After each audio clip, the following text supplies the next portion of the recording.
নুরুল আফসার বয়স এখনও 18 পেরুনি। এর মধ্যে মাইন বিস্ফোরণে ডান পা হারিয়ে হাঁটা চলার জন্য নির্ভর হচ্ছে ক্রাচের উপর। জীবনের এই বয়সে পা হারিয়ে বড় অসহায় জীবনযাপন করছেন এই তরুণ।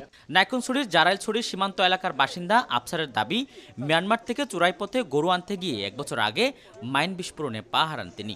গরু সদরা নিয়ে গেছে আমাদেরকে, আমরা তো ওইখানে পার হয় নাই, শুধু তার কাটার কাছাকাছি গিয়েছিলাম, ওইখানে মাইন খেয়েছি। আমরা বিজিবিরা যখন পাড়া দিয়েছে আমরা তখন গিয়েছিলাম, তারপর আমরা মাইন খেয়েছি, তারপর নিয়ে গেছে আমাদেরকে। শুধু আফসার নয়, এখন সীমান্তের ঘরে ঘরেই যেন মাইনের ক্ষত।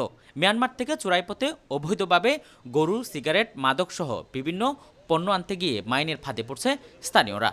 এরকম কয়েকজন জানান, তারা মূলত পাচার চক্রের সদস্যদের প্রলোভনে পড়ে মিয়ানমার সীমান্তে গরু আনতে গিয়েছিলেন। বিনিময়ে প্রতি গরু বাবদ তাদের দেওয়া হয় 2000 টাকা। ওরা গরু আনতে যাইতাম, আমরা লেবারের মাধ্যমে যাইতাম। কাঠ সংগ্রহ করার জন্য গেছি, ওখানে হয়তো 10 ফিট গেছি ভিতরে, তখন আমি মাইন বাস্ট হয়েছি। আত্মীয় স্বজনে আগে যা মানে সাহায্য সহযোগিতা করছিল